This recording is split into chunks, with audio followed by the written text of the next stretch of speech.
নমস্কাৰ বন্ধু বান্ধৱীসকল, wings of জিন্দগীৰ অন্য এটা ভিডিঅ'লৈ পুনৰ আপোনালোকক স্বাগতম জনালোঁ।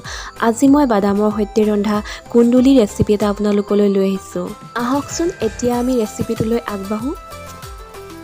প্ৰথমতে মই কাটি ৰখা কুন্দুলি আৰু পিঁয়াজখিনি তেলত দি ল'লোঁ।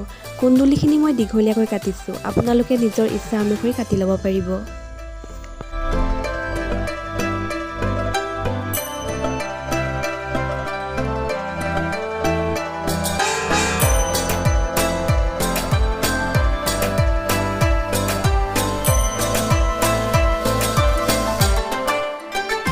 এতিয়া মই ইয়াত হালধি পাউডাৰ, ৰেড চিলি পাউডাৰ, ধনিয়া পাউডাৰ আৰু জিৰা পাউডাৰ সামান্য দি ল'লোঁ।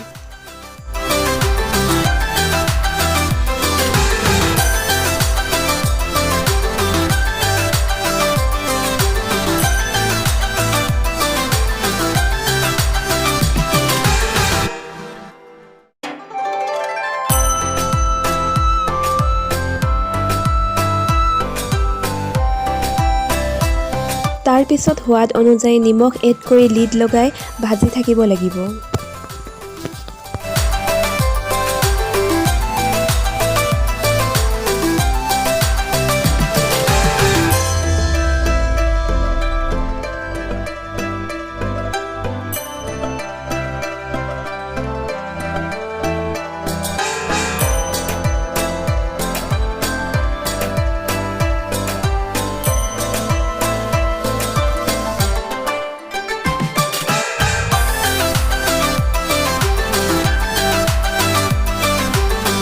এতিয়া কুন্দুলিখিনি প্ৰায় ভাজ খাই অহাত মই ইয়াত 2 চামুচ বাদামৰ পেষ্ট এড কৰি ল'লোঁ। বাদামখিনি মই আগতে তিয়াই ৰাখি বাকলি গুচাই পেষ্ট বনাই লৈছিলোঁ।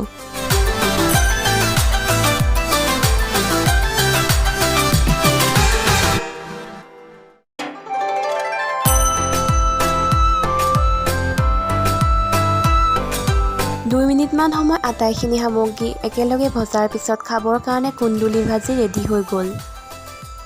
আজিৰ এই ৰেচিপিটো কেনেকুৱা লাগিল কমেণ্টত জনাবলৈ নাপাহৰিব আৰু মোৰ ভিডিঅ'টো শেষলৈকে চাই থকাৰ কাৰণে আপোনালোকলৈ ধন্যবাদ।